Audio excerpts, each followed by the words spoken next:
In this video, we will be responding to two questions. Number one, what is the knowledge of the Vicegerent of Allah according to the classical Shia scholars and the Imams of Ahlul Bayt, peace be upon them? And number two, can an infallible be taught by a fallible teacher according to the hadiths? Now the question is, what is the knowledge of the Vicegerent of Allah according to Shia classical scholars and Imams of Ahlul Bayt, peace be upon them? Let us look at what the Shia classical scholars have said first. One of them was Sharif al-Murtada. A question to Sharif al-Murtada was, should the Imam have creative skills, craftsmanship, and inventions and other things that have nothing to do with Sharia? Like, should he know these? Sharif al-Murtada says, God forbid that we necessitate sciences from the Imam unless they are necessary for his governance, like Sharia rulings. It is not required from the Imam to have creative skills, craftsmanship, and inventions and other matters that have nothing to do with the Sharia. One should refer these things to those who master them. The Imam must know the ahkam, and he's independent with his knowledge of them, and he does not need anyone to know them because he's the master at establishing and executing them. The book of Al-Shafi, page 188 to 189. Now one would ask, who is Sharif al-Murtada? Shaykh al-Najasi said about him, he acquired knowledge that made him become incomparable to anyone of his time. He heard a lot of reports, and he was an orator, a poet, a literary man. He is of great rank in knowledge, religion, and in this world. Shaykh al-Tusi says he's encyclopedic with many sciences, and there is a consensus concerning his merit. He is advanced in sciences like ilm al-kalam, jurisprudence, fundamentals of jurisprudence, literature, syntax of poetry, lexicology, and others. Now, Shaykh al-Tusi says about the knowledge of the Imam must be knowledgeable concerning what is required of rulings, and it is not required that he should have knowledge in what has nothing to do with his expertise. Now he's called the Shaykh of the Shia sect, Shaykh al-Tusi.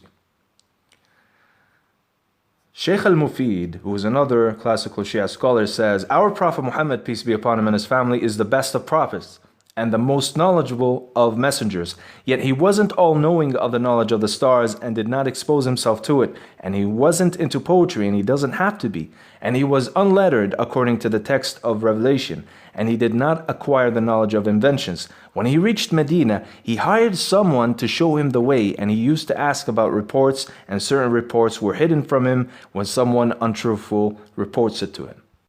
He also says in Awa'il al-Maqalat, under the headline, the belief in that the Imams must know what is inside people's hearts, the creations, and saying that they know the unseen, that this is their characteristics.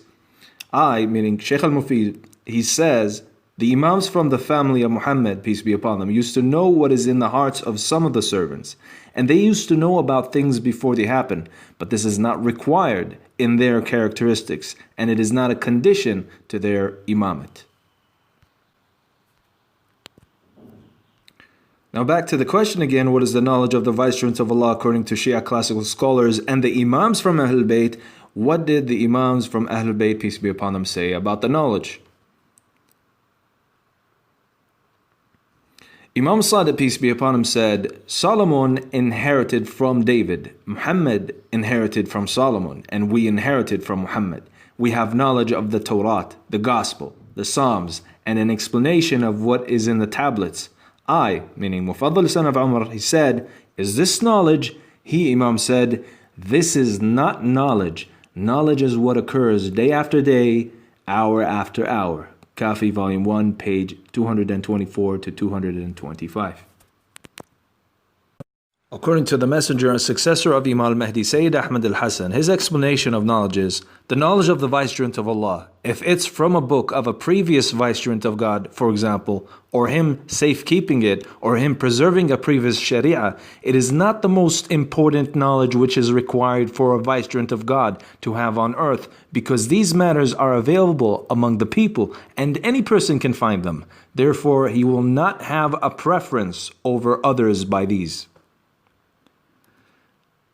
He then continues saying, the preference is to know what other people don't know, and this does not happen except through a revelation to him, whether at night or day. Everyone needs him to become saved, but he doesn't need anyone during his time, exactly like Adam with the angels. The knowledge of Adam was not known by the angels, since they needed the names from him. Therefore, he had a preference over them, and they needed to learn them from him and obey him. Ideology of Islam. Abu Basir asks Imam Abi Ja'far, peace be upon him, what does your scholar, meaning Imam, know, may I be a ransom? Imam said, O Aba Muhammad, our scholar does not know the unseen. If Allah made him depend on himself, he would be like you, but what occurs to him happens in 1 hour after another. Now, what occurs to him in the above hadith means wahi, or inspiration from Allah, or revelation from Allah subhanahu wa ta'ala. Now, the second question that we mentioned in the beginning of the video, can an infallible be taught by a fallible teacher according to the hadiths? Reported from Muhammad son of Qutaybah, from a teacher who was for Abi Ja'far, peace be upon him, he said, he was in front of me one day reading a tablet, and then suddenly he threw his tablet and he stood up shocked, saying, Inna lillahi wa inna ilayhi raji'un. My father, peace be upon him, by Allah, has passed away. Another hadith from Imam Ali, peace be upon him, he once said, Yes, O Arabi, go to the young boy Al-Hasan son of Ali, son of Abi Talib, who is in front of his teacher and Mu'addib. He is the one with reports. Hidayat al-Kubra, pages 187 to 189. Now a comment to these hadiths, the Imam knows all knowledge, but that means it is stored within his complete mind. But in this materialistic world, he is veiled through his body from what has been stored within his complete mind. But through his i'tisam, closeness to Allah, and tasdeed, protection, he is able to know what has been stored within his complete mind whenever he needs. If he wanted to know certain knowledge, it will happen so that he can guide some of the humans or for a certain interest. So then Allah teaches him and will provide him with what had been stored within his complete mind.